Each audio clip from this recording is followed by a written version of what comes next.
तो भगवान की भक्ति से हम विमुख होने लगते हैं। बस यही है।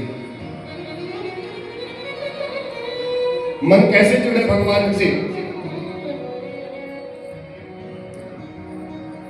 भाई मन तो बहुत कोशिश करते हैं, अभी भजन में भी बोला, ये मन बड़ा चंचल है, कैसे समझाऊं इसे। तो कैसे इस मन को जोड़ा जाए भगवान के प्रति, कैसे सहज बनाया जाए। हम बैठ तो जाते हैं, लेकिन थोड़े से के चक्कर में हम हर बातों से अपने मन को हटा देते हैं भगवान के प्रति। कैसे जोड़ा जाए मन? अभ्यास से, प्रयास से। मन भागेगा, उसको बार बार आपको खींच करके लाना पड़ेगा। अभ्यास करोगे, एक दिन वो मन आपके सामने आकर के टिक जाएगा। उद्धार, उद माने ऊपर की ओर। उद्धार का मतलब क्या है? ऊपर की ओर जिसकी धारा हो। देखो, पानी को नीचे बहने के लिए कोई प्रयास नहीं करना पड़ता है। बड़े ध्यान से सुनिए। पानी को छत पर ले जाइए, ऊपर से गिरा दीजिए, नीचे अपने आप आ जाएगा। अगर यहां से आपको पानी ऊपर ले जाना है, तो उस जल को ऊपर ले जाने के लिए आपको बहुत प्रयास करना पड़ेगा। बाल्टी में भर करके यहां से ऊपर ले जाना पड़ेगा, फिर नीचे आना पड़ेगा, फिर भर के ले जाना पड़ेगा। तो पतन के साधन में कोई अभ्यास की आवश्यकता, कहने का भाव ये है। अगर हमारा पतन होना है तो हमें कोई अभ्यास करने की आवश्यकता नहीं है। गलत मार्गों का चयन हम स्वतः ही कर लेते हैं। यदि उद्धार होना हो तो उद्धार के लिए हमें प्रयास बहुत करना पड़ता है। उस प्रयास को करने के लिए भगवान के श्री चरणों से, भगवान की इन कथाओं में, भगवान के इन कार्यों में, भगवान की लीलाओं में अपने इस मन को भगवान की हरि की लीलाओं में जोड़ना पड़ेगा। तब बोला तो मन को कैसे भगवान के चरणों में लगाए, हम जो बता रहे थे। तो भैया, जिसका मन भगवान के चरणों में लगा हुआ है, उसको आप पकड़ लो।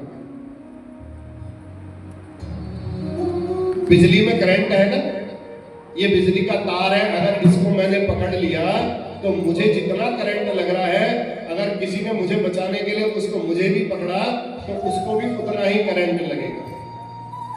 जिन्होंने भगवान के उस अमृत का पान कर लिया, जो भगवान के उस अमृत रस में डूबे हुए हैं, बस केवल उन साधकों को आप पकड़ लो। उन साधकों को आप पकड़ोगे तो आपको भी उनका करंट उतना ही लगेगा, और धीरे धीरे आप उस भक्ति रस में डूबने लगेंगे। बोलिए सच्चिदानंद भगवान की जय। इसलिए बोला भक्ति भक्त भगवंत गुरु चतुर नाम बपु। ये अलग अलग नहीं है, एक ही है बिल्कुल। भक्ति करो, चाहे भगवान का नाम लो, चाहे आप गुरु की शरण में चले जाओ, चाहे आप शास्त्रों का अध्ययन करो। जिन्होंने परमात्मा को पा लिया है, आप उनकी चरण और शरण को ग्रहण करते रहो, उनको पकड़े रहो। धीरे धीरे उद्धार आपका भी हो ही जाएगा। बिल्कुल, इसमें कोई दो राय नहीं।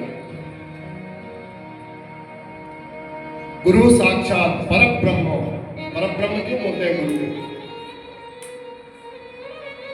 गुरु ने ही भगवान के पास जाने का मार्ग आपको बताया है, और वो भगवान के ध्यान में ही तत्पर रहते हैं। गुरु तो देखो हमेशा परमानेंट आपके पास नहीं रहेंगे। आपको एक बार बता दिया उन्होंने साधन, 2 बार बता दिया। जब तक जीवित है तब तक आप आते रहोगे, जाते रहोगे, उनके पास समझते रहोगे, लेकिन आप उसको आत्मसात नहीं कर पाए। तो गुरु जी तो परमानेंट आपके पास रहने वाले नहीं है। गुरु जी के जीते जी, गुरु जी के रहते हुए उस वस्तु को, उस परमात्मा से जुड़े हुए ज्ञान को आत्मसात कर लेना है, जल को भर लेना है। हम बाल्टी में पानी भर के घर के अंदर रखते हैं, अब पानी हमेशा तो नहीं रहेगा ना, बाल्टी खत्म हो जाएगा। हमें उसके लिए कुएं की आवश्यकता होगी ही होगी, क्योंकि परमानेंट हमें वहां से जल लाना है। बाल्टी का पानी सदैव नहीं रहता है। कुएं के पास जाओगे, वहां से मेहनत करोगे, प्रयास करोगे, तब पानी लेकर के आप आओगे। उस पानी को जब आप पियोगे, उस मेहनत किए हुए पानी को, तब आपको अमृत जैसा, वो अमृत तुल्य वो जल लगेगा, और उस जल से आपकी प्यास बुझेगी। ऐसे ही गुरु जब तक है तब तक उन गुरु का सानिध्य प्राप्त करके अपने जीवन को धन्य बना ले।